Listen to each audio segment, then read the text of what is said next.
નમસ્કાર HX24 news ગુજરાતીમાં આપનું હાર્દિક સ્વાગત છે। દરરોજના બ્રેકિંગ સમાચાર જોવા માટે અમારી ચેનલ લાઇક, કમેન્ટ, શેર અને સબસ્ક્રાઇબ કરો। ચાલો જોઈએ આજના તાજા બ્રેકિંગ સમાચાર। ગીર સોમનાથ ખાતે આવેલ પ્રસિદ્ધ સોમનાથ મંદિર આસપાસ ડિમોલેશન કામગીરી તંત્ર દ્વારા પૂરજોશમાં હાથ ધરવામાં આવી રહી છે। મંદિર નજીક આવેલા પઠાણવાડા વિસ્તારમાં 25થી વધુ મકાનો તોડી પાડવામાં આવ્યા હોવાનું જાણવા મળ્યું છે। વહીવટી તંત્ર દ્વારા JCB મશીન અને ટ્રેક્ટરની મદદથી કામગીરી કરવામાં આવી રહી છે। આજે ડિમોલેશન કામગીરીનો 5મો દિવસ ચાલી રહ્યો છે।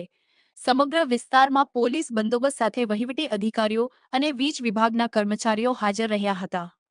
સૂત્રોના જણાવ્યા અનુસાર કોરિડોર મુદ્દે વિરોધ નોંધાવતી સમિતિઓ હવે સ્થળ પર જોવા મળી રહી નથી। સ્થાનિક લોકો દ્વારા સ્વેચ્છાએ પોતાની મિલકતો તંત્રને સોંપી દસ્તાવેજી પ્રક્રિયા પૂર્ણ કરવામાં આવી હોવાનું પણ સામે આવ્યું છે।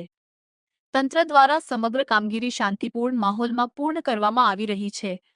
SX24 ન્યૂઝ ગુજરાતી સાથે બ્યુરો રિપોર્ટ।